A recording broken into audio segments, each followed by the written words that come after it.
Very good morning. இன்னொரு புது video meet பண்ண ரொம்பவே ஹாப்பியா இருக்கு. ஏத்தர் எனர்ஜி கம்பெனியோட ஐபிஓ அதாவது இனிஷியல் பப்ளிக் ஆஃபரிங் அனௌன்ஸ்மெண்ட் வந்து வந்துருச்சு. எப்போ ஆஃபர் ஸ்டார்ட் ஆகுதுன்னா கம்மிங் மண்டே 28th ஏப்ரல் அப்போ ஸ்டார்ட் ஆகுது. ஆஃபர் முடிகிறது வந்து 30th ஏப்ரல் அப்போ முடிஞ்சிருது. நம்மளுக்கு அலாட்மெண்ட் நடந்துருச்சா இல்லைன்னு எப்போ தெரிஞ்சுக்கலாம் அப்படின்னா 2nd மே அப்போ தெரிஞ்சுக்கலாம். அஃபிஷியலாக ஸ்டாக் எக்ஸ்சேஞ்சில் எப்போ லிஸ்ட் ஆக போகுதுன்னா 6th மே அப்போ லிஸ்ட் ஆக போகுது. மினிமம் ஆர்டர் குவான்டிட்டியை வந்து 46 வந்து டிட்டர்மின் பண்ணியிருக்காங்க. ஆவரேஜ் ப்ரைஸாக வந்து 304 to 321 வரைக்கும் வேரி ஆகுது. இந்த ஐபிஓவில் வந்து நீங்கள் அப்ளை பண்ணணும்னு ஆசைப்பட்டீங்கன்னா நம்ம கிட்ட அட்லீஸ்ட் வந்து 14,766 rupees கிட்ட கையில் வச்சிருக்கணும். இந்த ஐபிஓவில் அப்ளை பண்ணுறது மூலமாக நம்மளுக்கு வந்து ப்ராஃபிட் கிடைக்குமா? கிரே மார்க்கெட் ப்ரீமியம் வந்து நாளுக்கு நாள் குறைஞ்சிட்டே இருக்கு. பேசாம இந்த ஐபிஓவில் அப்ளை பண்ணுவோமா இல்லை ஜஸ்ட் இக்னோர் பண்ணிட்டு போயிடலாமான்னு கேட்டிங்கன்னா இந்த வீடியோட எண்டில் வந்து உங்களுக்கு கண்டிப்பாக கிளாரிட்டி கிடைச்சிடும். ஸோ ஸ்கிப் பண்ணாமல் பாருங்க. வாங்க வீடியோக்குள்ள போகலாம். ஐபிஓவில் வந்து கம்பெனி வந்து 75% வந்து இன்ஸ்டிடியூஷனல் இன்வெஸ்டர்ஸ்க்கு வந்து அலாட் பண்ணியிருக்காங்க. 15% வந்து நான் இன்ஸ்டிடியூஷனல் இன்வெஸ்டர்ஸ்க்கு வந்து அலாட் பண்ணியிருக்காங்க. கடைசியாக இருக்கக்கூடிய 10% மட்டும் நம்மள மாதிரி இருக்கக்கூடிய ரீட்டைல் இன்வெஸ்டர்ஸ்க்கு வந்து அலாட்மெண்ட் பண்ணியிருக்காங்க. ஏத்தர் எனர்ஜி கம்பெனின்றது எலக்ட்ரிக் டூ வீலர் மேனுஃபேக்சர் பண்ணக்கூடிய ஒரு இந்தியன் கம்பெனி. 2013 தான் ஸ்டார்ட் பண்ணியிருக்காங்க. ஹெட் குவார்ட்டர் வந்து பெங்களூர்ல இருக்கு.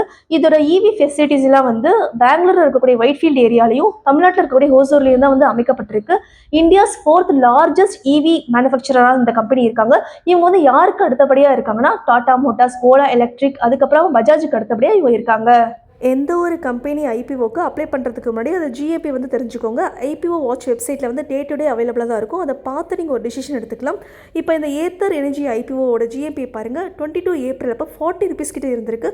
அப்படியே குறைஞ்சு டவுன்வர்ட் ட்ரெண்ட் நோக்கி போய் 25th ஏப்ரல் அப்போ 5 rupees கிட்ட வந்துருச்சு. ஜிஏபின்றது வேறு ஒன்றும் இல்லை, கிரே மார்க்கெட் ப்ரீமியம்னு சொல்லுவாங்க. அதாவது அஃபிஷியலாக ஸ்டாக் எக்ஸ்சேஞ்சில் வந்து ட்ரேடிங் நடக்கிறதுக்கு முன்னாடியே அன்அஃபிஷியலாக கிரே மார்க்கெட்டில் நடக்கும் ட்ரேடிங். அப்போ நடக்கிறப்ப இன்வெஸ்டர்ஸ் வந்து ஒரு பர்டிகுலர் ஷேருக்கு வந்து எவ்வளோ கூடுதல் அமௌண்ட் கொடுக்க விரும்புகிறாங்களோ அதை பொறுத்து ஜிஎம்பி வந்து கூடும் குறையும். அதை பொறுத்தே நம்ம வந்து இன்வெஸ்டர்ஸோட மனநிலையை வந்து ஈஸியாக அனலைஸ் பண்ணிக்கலாம். இந்த ஷேருக்கு வந்து இவ்வளோ வில்லிங்காக இருக்காங்க அப்படின்னா கண்டிப்பாக லிஸ்டிங் ஆகிறப்ப இஷ்யூ ப்ரைஸை காட்டி நிறையவே கூடுதல் லிஸ்ட் ஆகும் நம்ம ஒரு கணக்குக்கு வந்துடலாம். இல்லை அப்படின்னா வந்து நெகட்டிவ் லிஸ்டிங், அதாவது இஷ்யூ ப்ரைஸை காட்டி கம்மியாக லிஸ்ட் ஆகிறதுக்கு நிறைய வாய்ப்பு இருக்குது. நம்ம வந்து ஒரு கன்க்ளூஷனுக்கு வந்துடலாம். இந்த ஏத்தர் எனர்ஜி ஜிஎம்பி பார்த்தீங்கன்னா 40 rupees ஸ்டார்ட் ஆகி இப்போ குறைஞ்சு 5 rupeesக்கு வந்திருக்கு.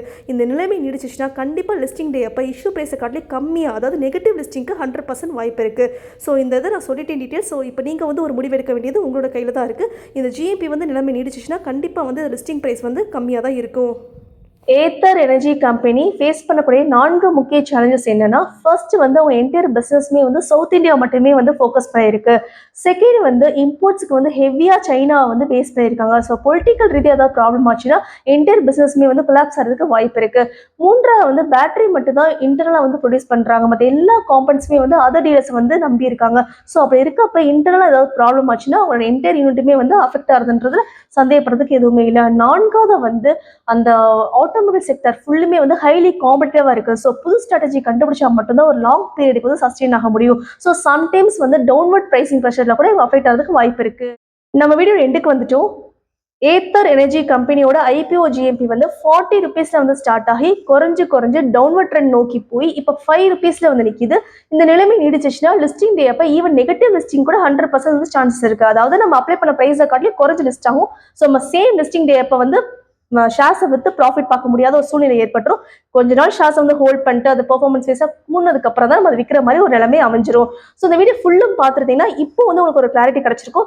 ஏதோ நம்ம இந்த ஷேரை வந்து வாங்குறதா இல்லை பேசாமல் இந்த ஐபிஓ வந்து இக்னோர் பண்ணிட்டு நம்ம வந்து வச்சிருக்க காசை ஹோல்ட் பண்ணிட்டு நெக்ஸ்ட் ஐபிஓக்காக வெயிட் பண்ணுறதான்னு. இந்த வீடியோ உங்களுக்கு ரொம்ப யூஸ்ஃபுல்லாக இருக்கும்னு நினைக்கிறேன். பிடிச்சிருந்தா ஷேர் பண்ணுங்க, சப்ஸ்கிரைப் பண்ணுங்க, and please stay tuned for more stock updates. Thank you so much for வாட்சிங்.